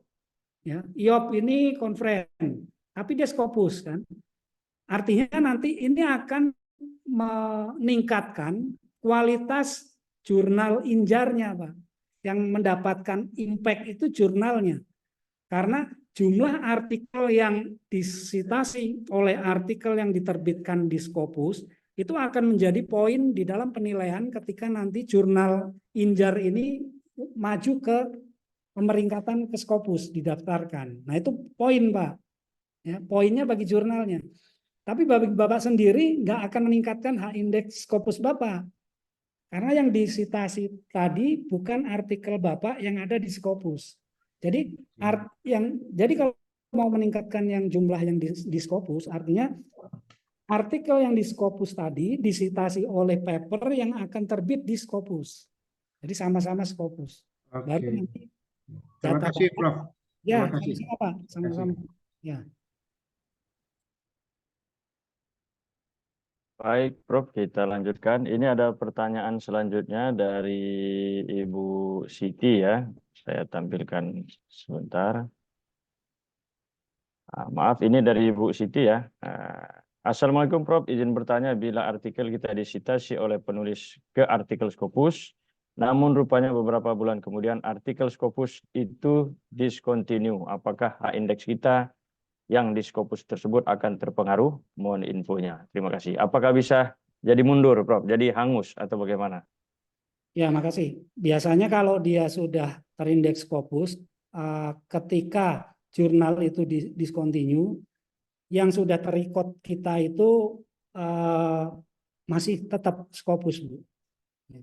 Artinya discontinue-nya itu kan mulai dari tahun ditetapkan discontinue sampai ke depannya.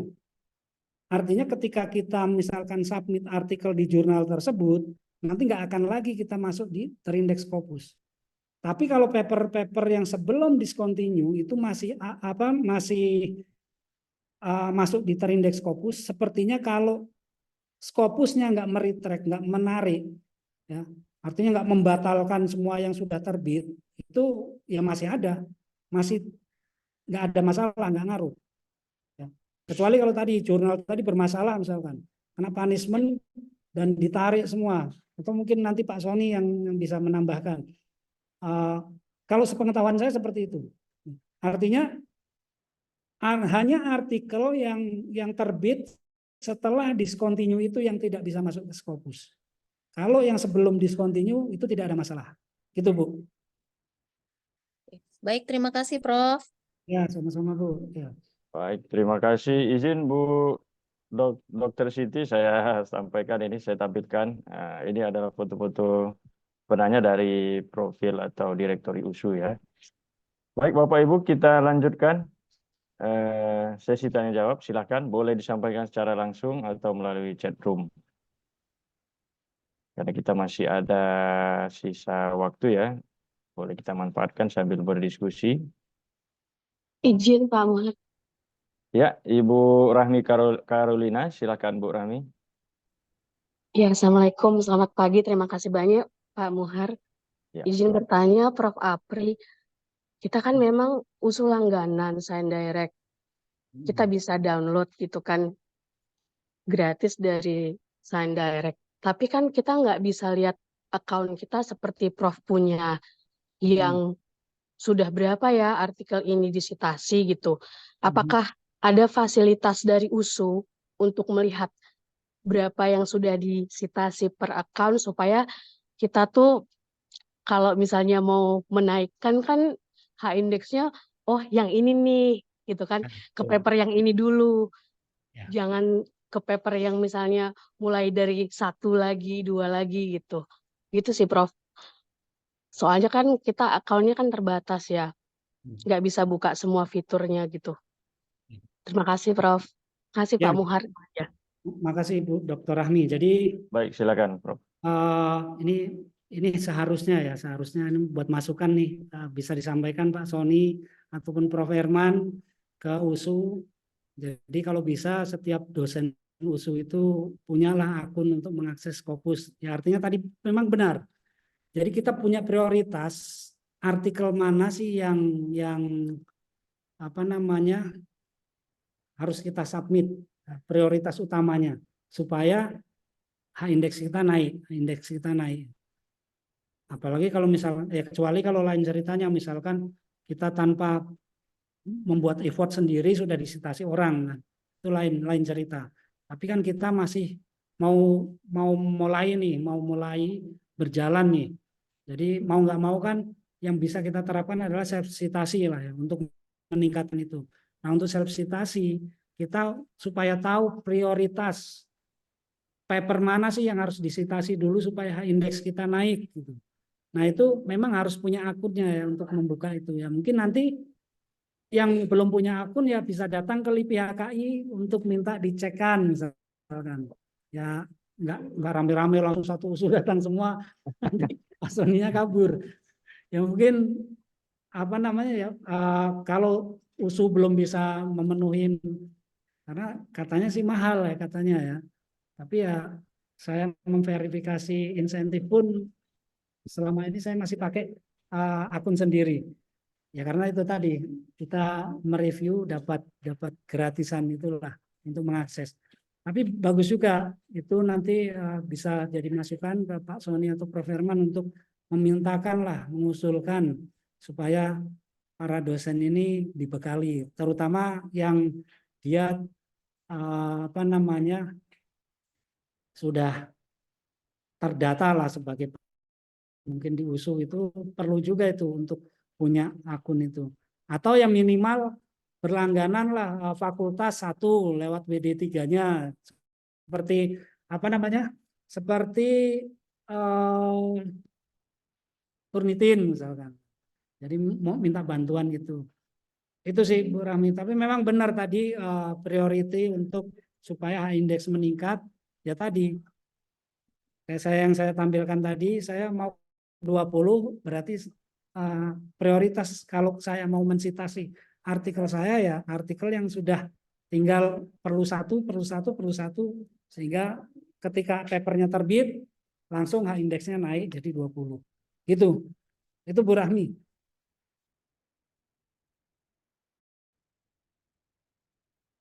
Baik, terima kasih Prof. Apri. Bu Rahmi, apakah ada yang mau konfirmasi lebih lanjut? Terima kasih banyak Prof. Kasih Pak Muhar. Baik, terima kasih Bu Rahmi. Silakan Bapak Ibu, kita masih ada cukup waktu untuk berdiskusi ya. Mungkin ada tips dan trik atau ada ini Prof Apri ya. Kenapa bisa melompat itu di 3 tahun terakhir gitu ya? Itu kok kok kayaknya ya 2 atau 3 tahun terakhir itu eksponensial ya gitu. Apakah pakai semedi atau gimana ya? Jadi Izin Bapak, mungkin boleh di sambilan kita Ya. mendengarkan materi tambahan, mungkin kita bisa mengisi link presensi yang sudah kita bagikan di kolom chat ya Bapak Ibu ya. Oh ya, Terima siap, kasih. siap. Nah, Bapak Ibu sekalian, kembali kami menyampaikan ini ada woro-woro ya atau pengumuman dari Pak Ahmad ya di pihak KI agar presensinya diisi ya. Karena ini memang untuk kebutuhan administrasi sekaligus ada rekam jejak di pihak KI bahwasanya kegiatan ini memang diikuti oleh Bapak Ibu dosen sekalian ya. Yang saat ini jumlah peserta mencapai 61 orang ya. Saya sudah ya Pak Ahmad ya. ya Bapak dan Ibu, nanti terkait materi sudah saya kirimkan ke Mas Ahmad di pihak KI, nanti bisa di-share atau boleh silakan di-share di sini Mas Ahmad di chat room, atau mungkin kalau yang perlu bisa langsung kontak Mas Ahmad di pihak KI. Nah, terkait tadi pertanyaan Pak Muhar ya, yang kenapa sih lompatan eksponensial 3 tahun? Itu juga proses Pak Muhar ya. Jadi prosesnya 5 tahun sebelumnya. Artinya saya membina kerjasama terkait riset dan publikasi. Jadi selama saya, ya untungnya saya punya waktu itu punya jabatan, jadi lebih mudah saya mengakses itu ya. Karena dari ya walaupun terkadang beberapa ya saya pakai uang sendiri. Jadi ya saya membina kerjasama, saya fokuskan dulu melihat bagaimana sih track record calon mitra saya. Saya selektif dulu. Artinya setelah saya tahu, oh ya anak ini luar biasa ini, penelitiannya luar biasa, publikasinya, baru saya ajak kolaborasi. Dan keterusan sampai sekarang. Termasuk mereka kalau membuat riset, saya selalu diajak, dimasukkan di tim risetnya mereka. Kemarin juga yang dari Malaysia gitu juga. Jadi mereka bikin hibah, saya masuk di timnya juga. Jadi ya sekarang selama 5 tahun itulah prosesnya, sekarang ya tinggal mendapatkan hasilnya lah istilahnya. Termasuk profesor partner saya yang di Korea. Seperti itu juga. Mereka ketika mereka menulis, saya namanya masuk, ditawarin. Ya sama, saya ketika saya menulis, saya tawarin mereka. Ada satu keuntungan juga, hampir sebagian paper yang terbit, itu saya gratis. Mau di MDPI pun saya bisa gratis. Saya sekitar 50 artikel waktu itu untuk naik guru besar, itu hampir sebagian besar saya nggak bayar. Partner saya yang bayar. Kalau orang luar negeri kan duitnya banyak, Bapak dan Ibu kan. Jadi terkadang kalau saya lagi nggak punya duit, aduh ini kayaknya mahal nih, nggak punya uang, saya tawarkan paper saya, Prof mau join nggak? Dia baca, bolehlah, nanti saya kasih input, ini artikelnya kirim. Habis itu keterusan dia nanti, saya yang bayar ya. Alhamdulillah, terima kasih kan. Jadi gratis. Barusan terbit di MDPI, jadi yang bayar dari Korea. Kemudian jadi ada 2 partner saya yang dari BRIN, itu saya selalu bilang, cobalah ajak partner kita lah, kita tawarkan yuk artikel ini, mana tahu dia punya mau mendanai juga. Ternyata mereka punya voucher diskon atau bahkan 100% diskonnya. Jadi paper terbit nggak bayar. Ya kalau dihitung kalikan aja mungkin ada 20-an lebih artikel saya di MDPI misalnya. Kalau itu bayar semua ya kalikan aja. MDPI itu antara 30 sampai 40 juta satu artikel. Ya kalikan aja, misalkan ada 20 artikel udah berapa. Nah seperti itu. Jadi satu sisi ya kita membuat grup kolaborasi pun bukan sekedar membuat grup. Kita buat habis itu ya selesai, enggak. Tapi kita akan follow up terus. Ya. Kita punya data, misalkan bagus. Kita tulis dulu, kita share ke mereka. Kalau mereka ada data lagi, mereka tambahkan. Jadi artinya lebih komplit nantinya di artikel itu untuk terbit. Kemudian ya satu lagi tadi manfaatnya secara finansial, kan mereka kan banyak duit itu, mereka yang bayarin. Seperti itu. Jadi ya bisa juga lah kita seperti penjajah ya. Penjajah kan mengeruk dari kita, nah kita yang mengeruk dari mereka. Ya itulah guyonannya gitu kan. Guyon ya Pak. Ya. Intinya gini, kolaborasi itu simbiosis mutualisme. Jangan mereka saja yang dapat keuntungan, tapi ya kita juga dapat keuntungan juga dengan adanya kolaborasi. Itu, Pak Muar. Baik, terima kasih Prof. Apri. Silakan Bapak Ibu, mungkin satu pertanyaan terakhir sebelum kita coba ringkas ya apa yang sudah disampaikan oleh Prof. Apri. Ada kira-kira Bapak Ibu?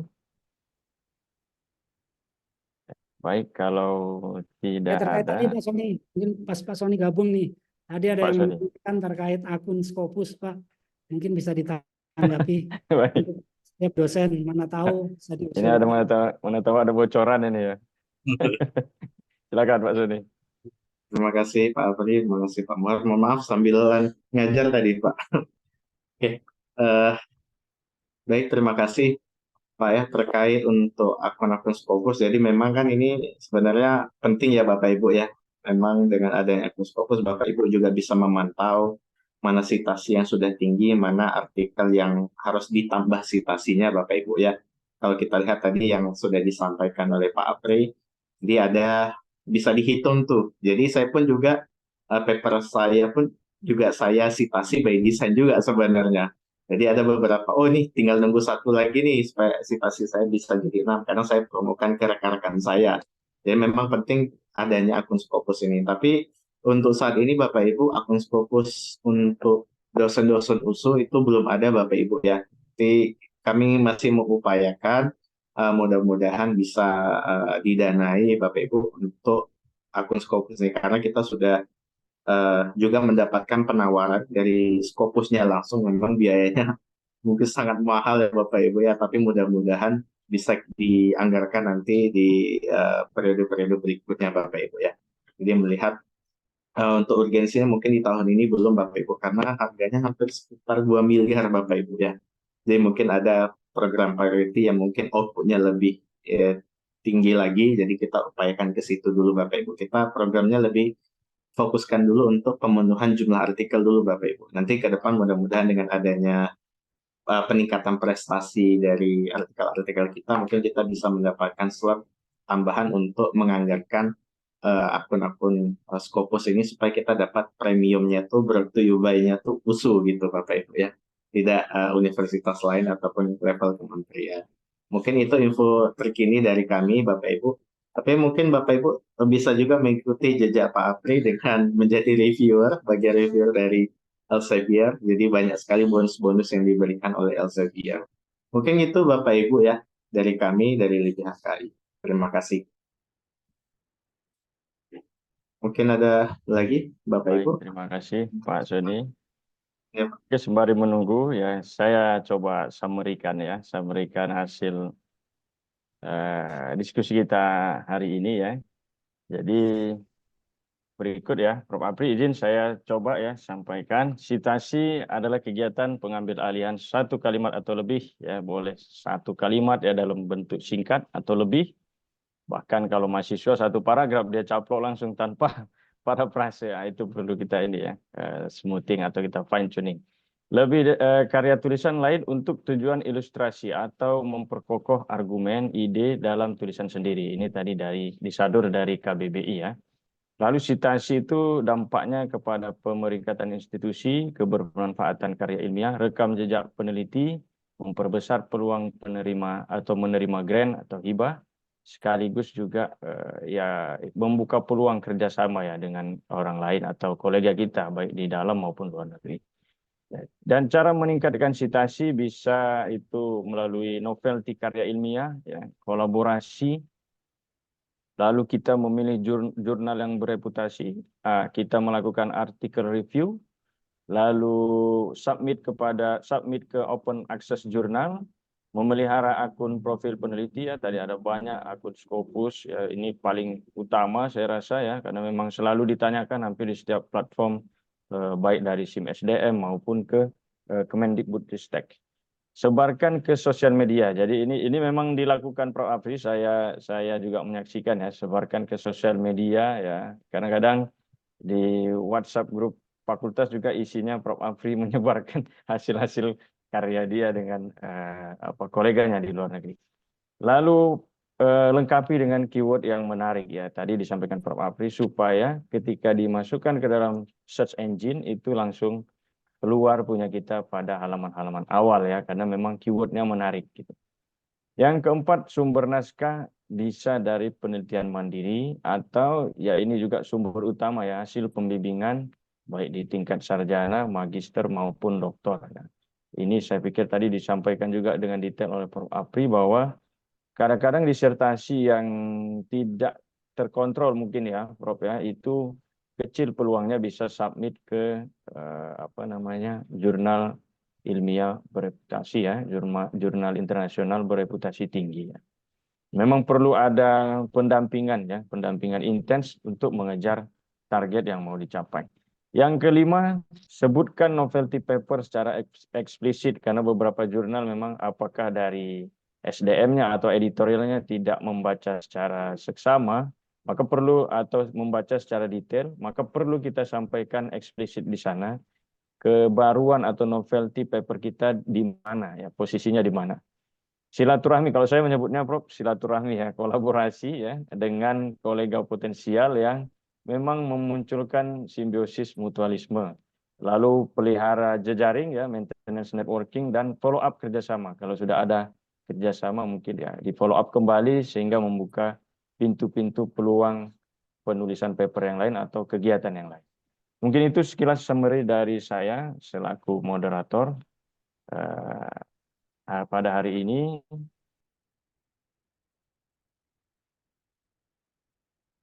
Saya ucapkan terima kasih kepada LIPI HKI USU telah mempercayakan untuk memandu acara atau kegiatan pada hari ini. Ada closing kira-kira Pak Sony atau Prof. Herman kalau masih ada di room. Silakan Pak Sony atau Prof. Herman. Baik, dari kami mengucapkan terima kasih yang pertama kepada narasumber, Prof. Afri Heriaswanto dan juga Pak Muhar selaku moderator dalam kegiatan kita hari ini. Ya. Jadi yang pertama kami izin mengingatkan Bapak Ibu ya beberapa sosialisasi dari Direktur Internasionalisasi terkait program World University.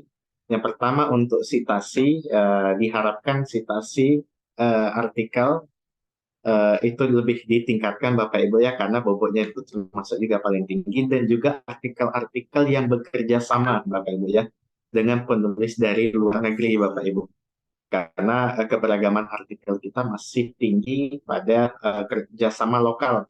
Lokal itu berarti antar fakultas ataupun sesama dosen sendiri di fakultasnya masing-masing.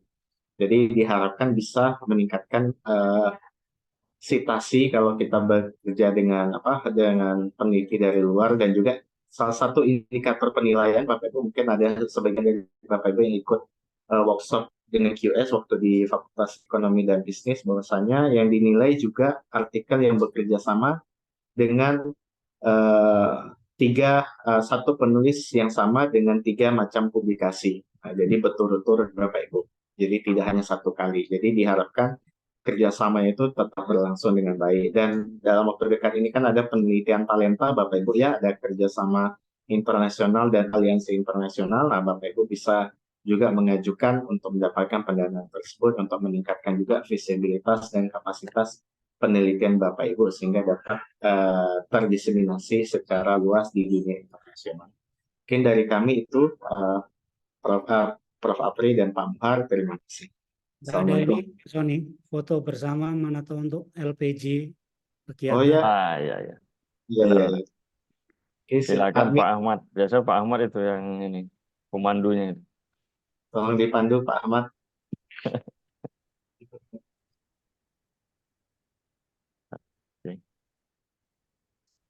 Ya, boleh Bapak Ibu di on cam-kan kameranya ya semuanya. Oke, dalam hitungan ketiga, selalu boleh senyum. 1, 2, 3. Paham? Oke, di slide kedua boleh dibuka kameranya bagi yang belum. Oke. Senyum semua. 1, 2, 3. Oke, baik. Di slide ketiga boleh dibuka Bapak Ibu Banyak juga ya. kameranya. 3 ternyata. Slide ketiga ya, Bapak Ibu yang belum on kameranya. Oke, senyum semua. 1, 2, 3. Oke, terima kasih Bapak Ibu. Baik, Bapak Ibu Sama-sama. sekalian, dengan berakhirnya sesi foto, maka berakhir sudah kegiatan kita pada pagi hari ini, pelatihan peningkatan jumlah stasi hari Senin 18 Maret 2024. Lebih dan kurang kami selaku moderator, mohon maaf, mudah-mudahan bermanfaat. Selamat menjalankan ibadah puasa bagi yang menjalankan. Billahi taufiq wal hidayah. Assalamualaikum warahmatullahi wabarakatuh. Waalaikumsalam warahmatullahi Terima wabarakatuh. kasih Pak Apri. Terima kasih, terima kasih Ya, Prof. terima kasih Terima kasih Terima Pak Tony, kasih Prof. kesehatan Heri. aktivitas Terima Bapak Ibu. kasih Pak Muhar. Terima Terima kasih. kasih Pak Moderator. Lip ya Pak Sony, Pak Rizal. Ya, saya live ya Pak Sony ya, Pak Ahmad. Terima kasih semua tim LIP HKI.